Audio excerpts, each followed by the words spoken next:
Lesson 11, nutrition and physical exercise. I can't tell you how important this is. It's just a critical part of keeping your brain healthy. You are what you eat, literally. Most cells in your body make themselves new every 5 months. Your skin, if you want to have prettier skin, makes themselves new every month. Getting your diet right can help your skin in a very short period of time. Proper nutrition is essential to a healthy brain and a healthy body. We actually did a study looking at a really healthy diet, and the next day on a junk food diet, you can see how the brain doesn't look nearly as healthy. So your brain uses 20 to 30% of the calories you consume. So if you have a fast food diet, you're more likely to have a fast food brain.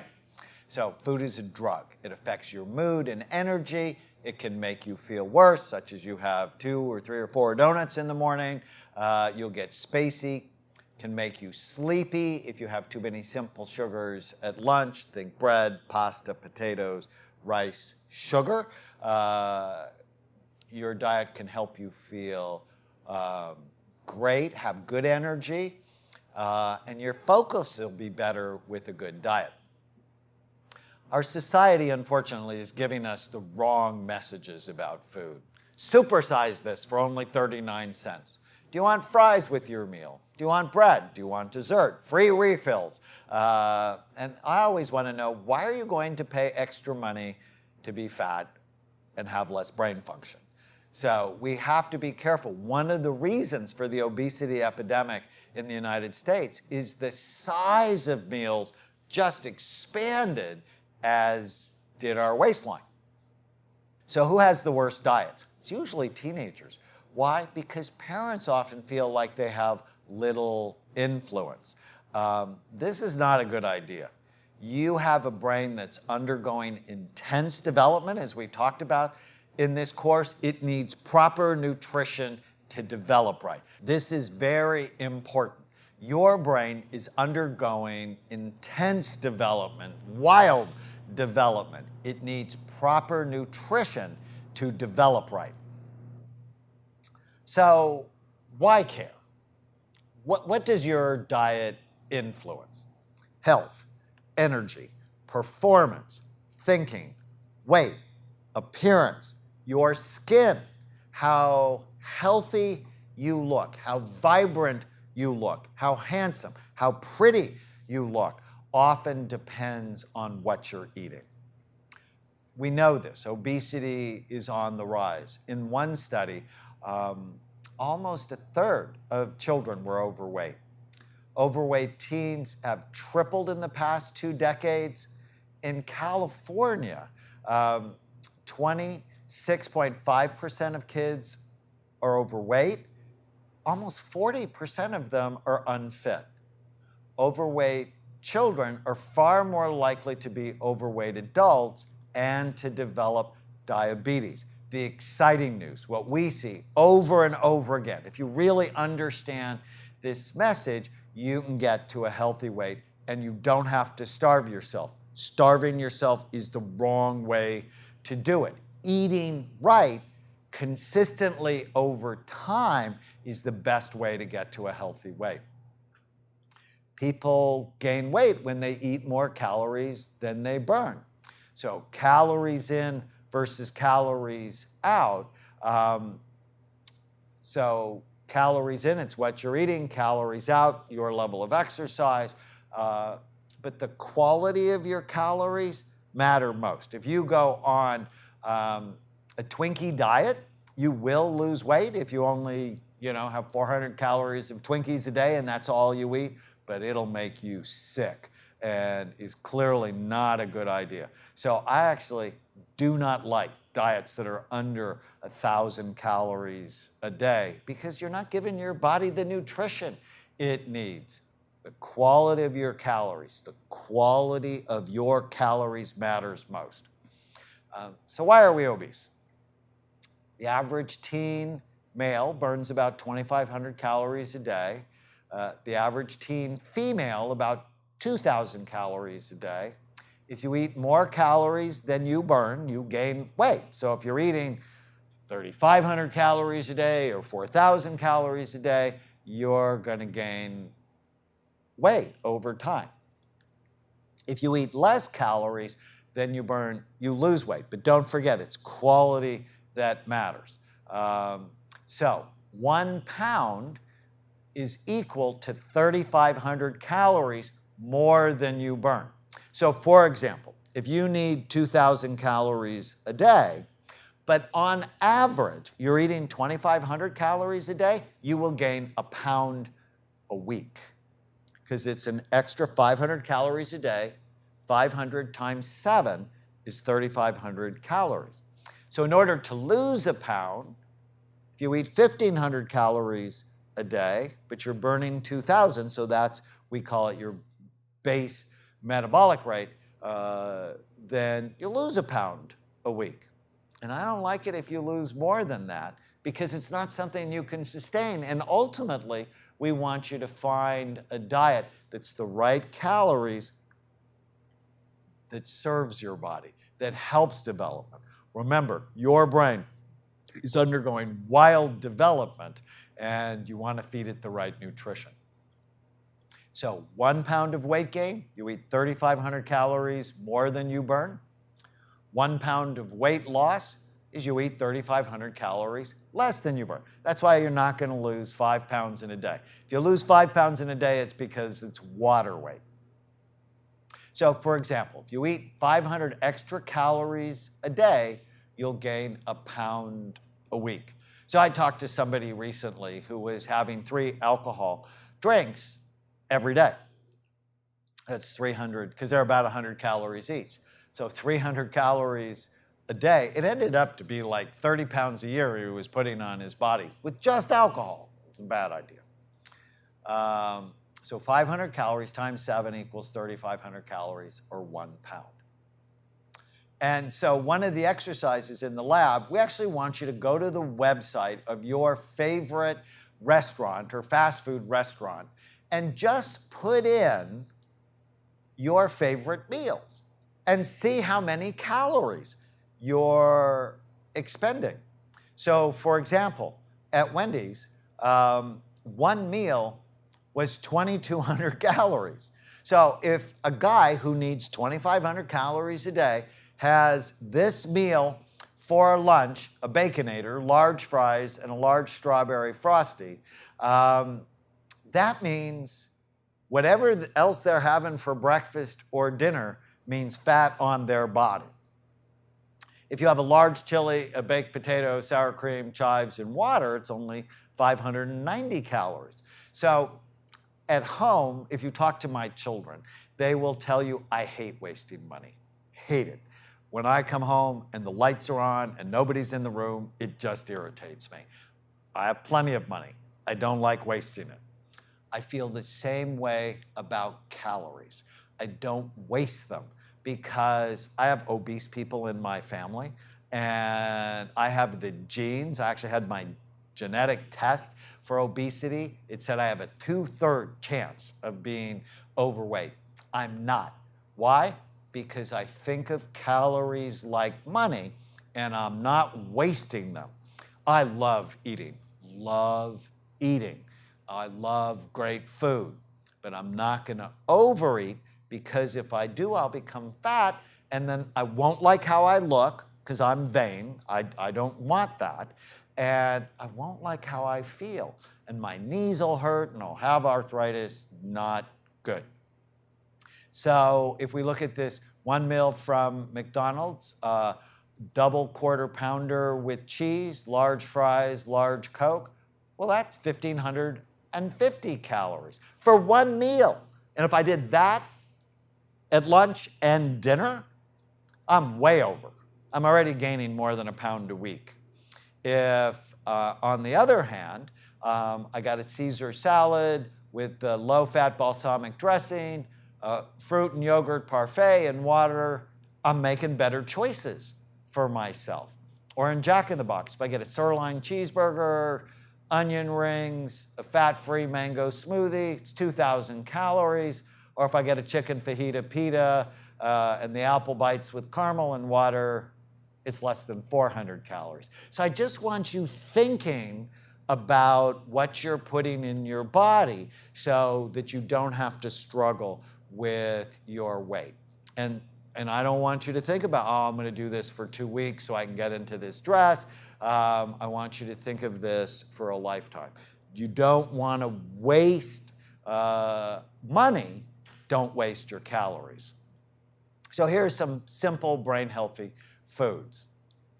Think high quality calories. Quality is very important. Water. Your brain is 80% water. So we say drink about half your body weight in ounces. So if you weigh 100 pounds, drink about 50 ounces of water. If you weigh 150 pounds, about 75 ounces of water a day. If you drink water and you're properly hydrated, you think better, you feel better, and you're actually physically stronger. High quality protein. We actually want you to eat protein at every meal because it helps you balance your blood sugar levels. Fish, lamb, higher in omega-3s, turkey, chicken, some beans, raw nuts, huge fan of raw nuts, and certain vegetables are very high in protein like spinach and broccoli. Healthy fats. I don't want you to be on a low-fat diet. 60% of the solid weight of your brain is fat. If somebody calls you a fathead, say thank you. Of course, bad fats we don't like. Anything that says hydrogenated or partially hydrogenated, read labels. Always read labels. That's like telling you how many calories, but also what else is in it. And if you don't recognize in the ingredients it is food, you probably shouldn't eat it. Focus on healthy fats, especially things that contain something called omega-3 fatty acids. They make your brain work better. Things like salmon, avocados, walnuts, green leafy vegetables. You've probably heard that high cholesterol is not good for your heart. Low cholesterol is actually bad for your brain. Cholesterol levels under 160 are associated with depression, homicide, suicide, and death from all causes. So healthy fat is essential. In one study, people who had a fat-based diet, so think fish, avocados, nuts, seeds, oil, had 42% less risk of Alzheimer's disease. So that's serious memory problems at the other end of life. People who had a protein-based diet had 21% less risk. But people who had a simple carbohydrate-based diet, think bread, pasta, potatoes, rice, sugar, fruit juice. I'm not a fan of fruit juice. Huge fan of fruit. But not when you juice it because it's too much sugar concentrated. They had a 400% increased risk of Alzheimer's. It's sugar that causes the problem and foods that turn to sugar, not the fat. So we want you to have smart carbohydrate diets. So don't go on a no carbohydrate diet unless you really need to. I want you to think of smart carbs. So what we call these low glycemic, which means they don't quickly raise your blood sugar, that are also high in fiber. Most fast food places, the food's really low in fiber, so it actually comes in a way, it's going to sound gross, I apologize, pre-chewed for you. That way, it's fast. So you go into a fast food restaurant, it's like you really don't even have to chew it. You know, you take 3 bites and swallow it. That way, they'll get you out of the restaurant faster. So again, low glycemic means it doesn't raise your blood sugar. The high glycemic foods, sugar, bread, pasta, potatoes, white potatoes, not sweet potatoes. We like sweet potatoes. And rice. You see a bowl of rice, we want you to think of a bowl of sugar. Or you see a bowl of pasta, think of a bowl of sugar. Doesn't mean you never have it, but it means you don't have it much. So here are low glycemic, high fiber fruits that also taste great. So I'll give you a minute just to look at these. Some of my favorite, apples, broccoli, cherries, I love cherries, Lentils. My wife just makes this awesome lentil soup. Pears, asparagus, blueberries. Always try to make them organic if you can. All that means is they're not raised with pesticides. Fruit or foods that are raised with pesticides, well, you can eat those, which is not good for your body. Some food has been found to be addictive. In one study, Oreos were actually found to be as addictive as cocaine or morphine. So food is often engineered to work on the pleasure centers of your brain.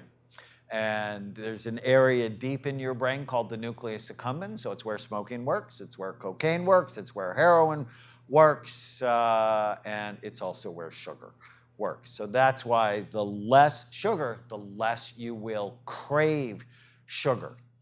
I know you're going to ask about sugar substitutes. There's some, and for a lot of reasons I won't go into, but if you read one of our books, you'll find out why. We don't really like aspartame, sucralose, saccharin, or maltitol, but we do like stevia and erythritol, but in lower amounts, because the more of a sugar or sugar substitute you eat, the more you will want to eat it.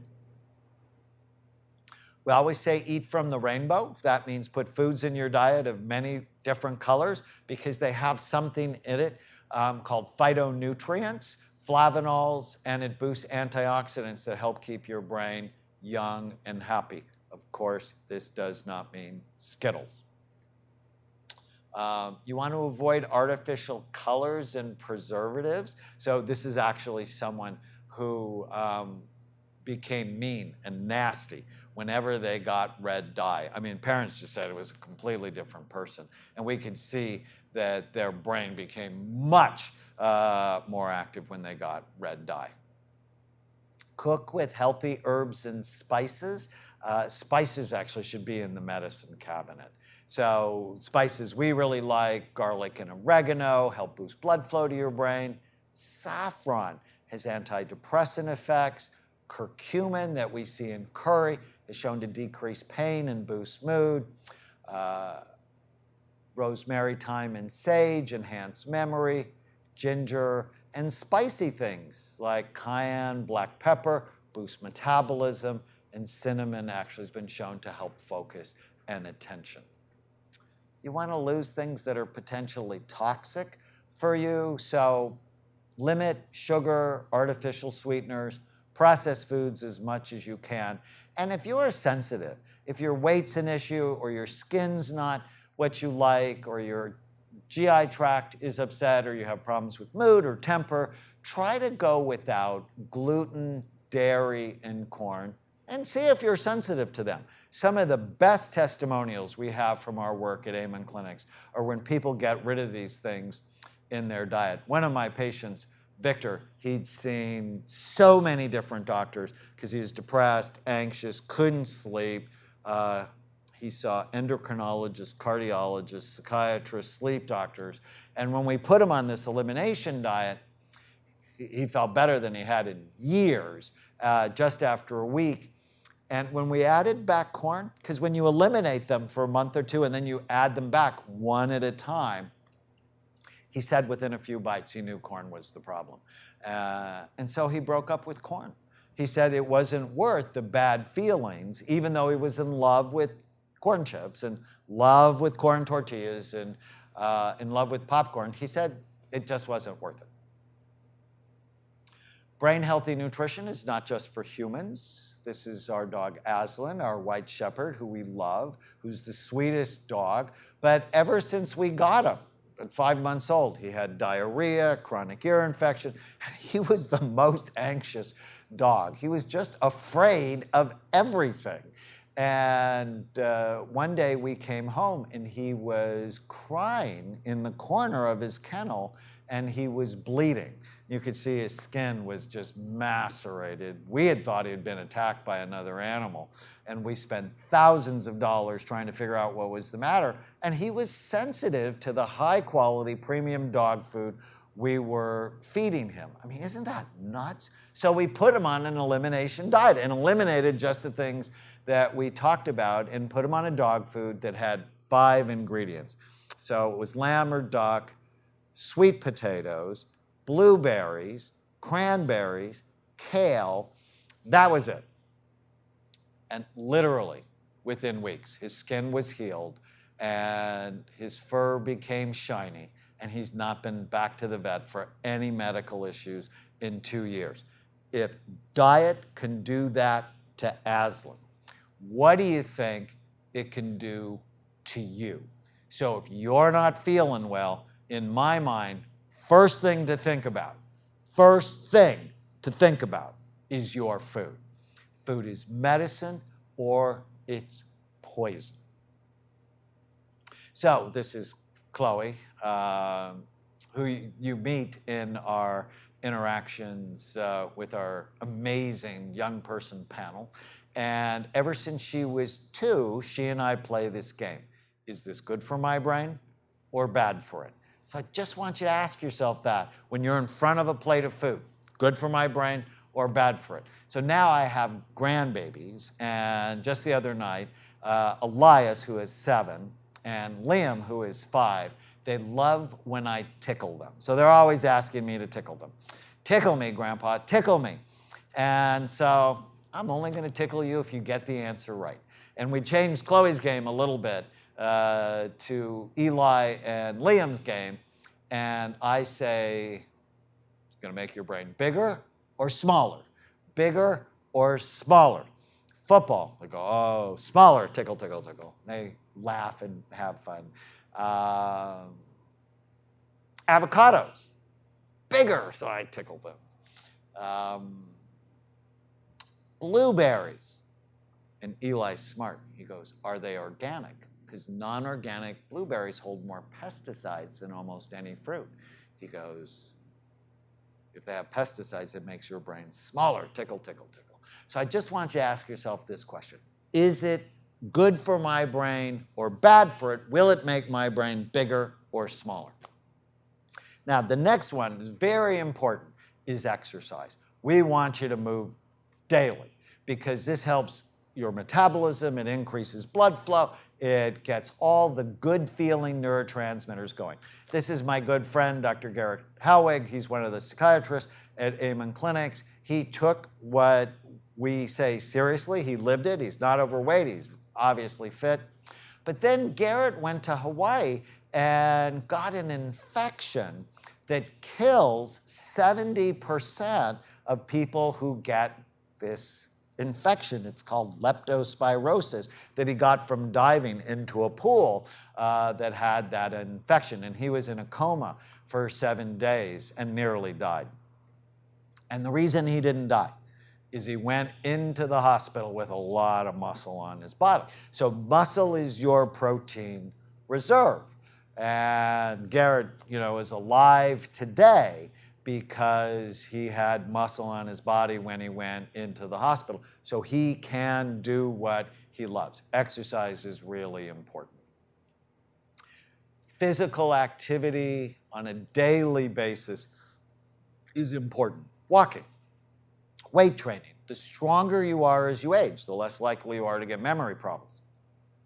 Burst exercise. So I really don't want you running for a half an hour. I'd much rather you walk for a half an hour, but take 4 or 5 one-minute periods and run as fast as you can. So burst training seems to be better for your brain than long-distance running. Coordination exercises like dance, table tennis, they actually make your brain work better. Exercise is good in so many ways. Thinking abilities are best in people who exercise. It improves blood flow to your brain, improves how your brain uses oxygen and glucose or sugar, actually improves how your cells repair themselves, and it protects your brain against things that hurt it. Exercise increases brain health, focus, metabolism, so how much energy it uses. Agility also increases bone density. You live longer. It produces something called BDNF, brain-derived neurotrophic factor, which helps you learn. So learning is better in people who exercise. Neurogenesis means your brain is making new cells, Well, you want more cells. It decreases new fat cells, helps you with your weight, decreases inflammation, which causes lots of problems, decreases ADD or ADHD symptoms, decreases anxiety, depression, and your risk for problems later in life. Physical activity improves academic performance. Students with the highest fitness levels also score the highest on standardized reading and math tests. Students who were the least physically fit had the lowest test scores. And people who exercise make more money. Guys who go to the gym 3 times a week make 7% more than guys who don't. And girls or females who go and exercise at least 3 times a week make 12% more than females who don't. So don't tell me you don't have time to exercise. Exercise has been found to protect the short-term memory structures in your brain from high stress. So if you're under a lot of stress, you want to exercise. It's been found to alleviate the symptoms of depression. In fact, in one study, after 12 weeks, exercise was equally effective to the antidepressant Zoloft. After 10 months, exercise was more effective. High-intensity physical exercise can ease anxiety and reduce incidence of panic attacks. And sustained exercise releases endorphins in the brain and give you a high, which helps fight addictions. I like burst training. And even though sustained exercise has been found to, I'd much rather, because I'm sort of a no-suffering kind of guy, that if you take a long walk, burst 5, 6, even 8 times is great for you. Cardiovascular exercise, things like intense physical exercise. I like burst training. Resistance training, things like weight training, helps prevent cognitive decline. My favorite of all of these is coordination exercises. Enhances cognitive flexibility, processing speed. So think of things like dancing, tennis. My favorite is table tennis, martial arts. Without head injuries with the martial arts. Nobody gets a head injury in table tennis unless you're playing beer pong, and that is not good for you. So we actually have different kinds of exercises for different brain types. So if you have prefrontal cortex issues, short attention span, impulsiveness, so lots of high-intensity burst training, meditation can also help. If you tend to get stuck on things, you have cingulate problems, aerobic exercise, where you get your heart rate up with burst training can help. Limbic problems, aerobic training, but do it in groups. Being involved in groups really can help your mood. If you have a lot of anxiety, yoga can help as well as aerobic exercise. What does this all mean?